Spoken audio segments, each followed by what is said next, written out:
संसद के दोनों सदनों की संयुक्त बैठक को कौन संबोधित करता है? आंसर है डी, राष्ट्रपति।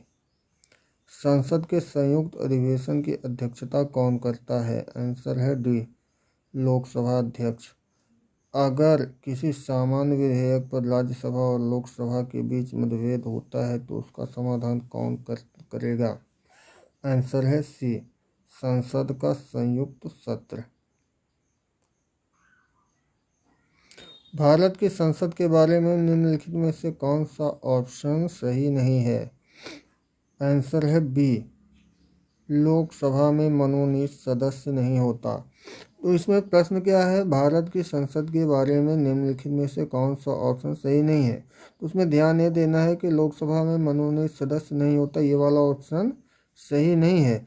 इसके अलावा जो 3 है उसको हमें याद कर लेना है कि राष्ट्रपति लोकसभा और राज्यसभा से संसद बनाती है, ये याद कर लेना है।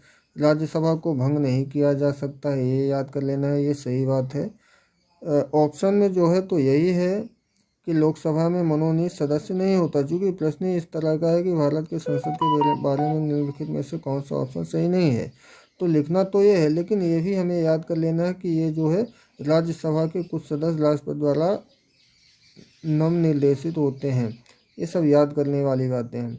संसद के कुल सदस्यों का कितना भाग वैधानिक चैम्बर की मीटिंग बुलाने के लिए आवश्यक कोरम होता है? इसका आंसर जो है तो ए, 1 से 10 भाग। संसदों के वेतन का निर्णय कौन ले सकता है? ए, संसद। अब यहाँ पे अपना 7वां क्वेश्चन क्या है? निम्न विधेयकों में से किसका भारतीय संसद के दोनों सदनों द्वारा अलग अलग विशेष बहुमत से पारित होना जरूरी है? तो इसका आंसर जो है अपना डी है। डी है संविधान संशोधन विधेयक। भारतीय संसद के दोनों सदनों की संयुक्त बैठक किसके संबंध में होती है? तो आंसर है सी, साधारण विधेयक। एक वर्ष में मिनिमम कितनी बार संसद की बैठक होना आवश्यक है? 2 बार कम से कम ये आवश्यक है। संविधान एक पवित्र दस्तावेज है, किसने कहा था? यह बोला था डॉक्टर भीमराव अंबेडकर जी ने। फिर अपना 11वां है राष्ट्रपति पर महाभियोग किस आधार पर लगाया जाता है? तो आंसर है संविधान के अतिक्रमण करने पर। राष्ट्रपति पर महाभियोग की प्रक्रिया किस देश के संविधान से लिया गया है? तो ये अमेरिका से लिया गया है।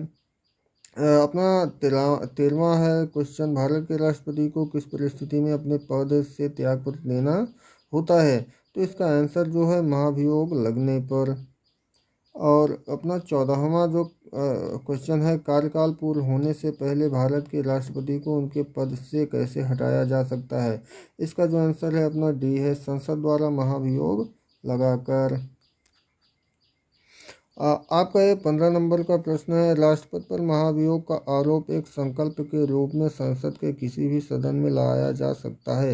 यह कम से कम कितने दिनों की लिखित सूचना के बाद प्रस्तुत किया जाता है? तो इसका जो आंसर है वो है बी नंबर, 14 दिन के बाद। संसद में राष्ट्रपति के विरुद्ध महाभियोग प्रस्ताव पास करने के लिए कितने सदस्यों का समर्थन होना चाहिए?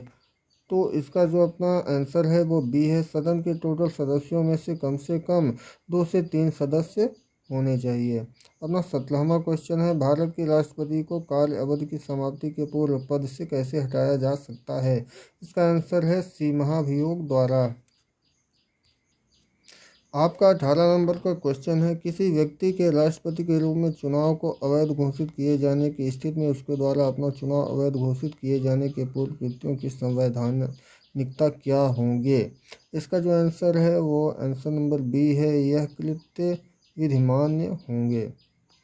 राष्ट्रपति को पद और गोपनीयता की शपथ कौन दिलाता है? तो भारत का मुख्य न्यायाधीश जो है यही दिलाता है। आंसर अपना ए विकल्प होगा। राष्ट्रपति संविधान के किस अनुच्छेद के तहत भारत के मुख्य न्यायाधीश के समक्ष शपथ ग्रहण कर सकता है? तो इसका जो आंसर है अपना बी नंबर है, अनुच्छेद 60।